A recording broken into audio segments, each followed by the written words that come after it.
This chapter is research process. Research process that starts with the research problem that aims to provide the feasible solution to the researcher. First, define research problem. Before going to define a research problem, we are going to identify the problem. The problem have been identified from various sources, including discussion with the colleagues, discussion with the experts, or the already published data.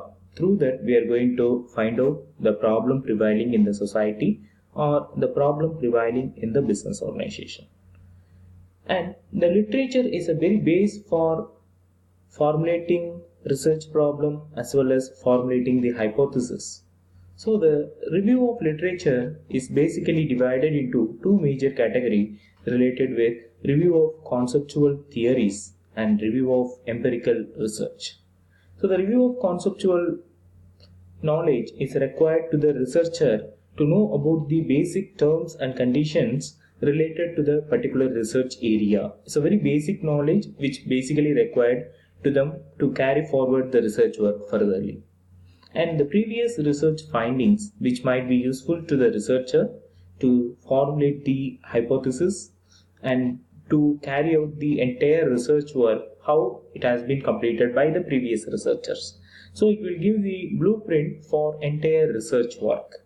So these are the basic things related with the review of literature. Based on the review of literature, we are going to formulating the hypothesis. The hypothesis is a tentative statement or solution to the particular problem.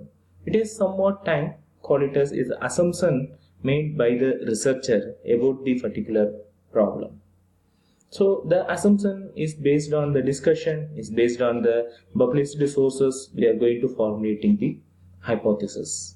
So based on the hypothesis, we are going to formulate or construct our research design. Research design is a blueprint of entire research activities, how we are going to execute our research work or how we are going to find out the solution for the particular problem. So the research design, which includes the sampling design and the collection of data, the type of research, all those information are included or we need to provide those information in that particular area of research design. The first and foremost thing in the research design is a type of research. What is the nature of this particular research? We need to find it out. There are 18 major research types out there. As far as your research study comes under which category of research? Either descriptive, empirical, exploratory, whatever it may be, that depends on the nature of your research, what you carry out. And the types of data it is required for your research. Basically, we classified the data into two major categories, primary data and secondary data. Primary data is a fresh-hand data or the field data we are going to collect for the particular research study alone. The secondary data is already published sources through which we are going to gather the information. The primary data we may go for observation or experimentation, or we may go for interview schedule or questionnaire. The different methods or different tools are to be deployed to collect the data from the respondents. Whereas the secondary data already available through which we are going to collecting the information, collecting the fact to reach the conclusion. And we finalize the data analysis or testing your hypothesis. So how I am going to test my hypothesis? I have formulated the hypothesis. For that I have collected the data. So the interrelationship between the formulation and collection of data is to be analyzed with appropriate statistical tools.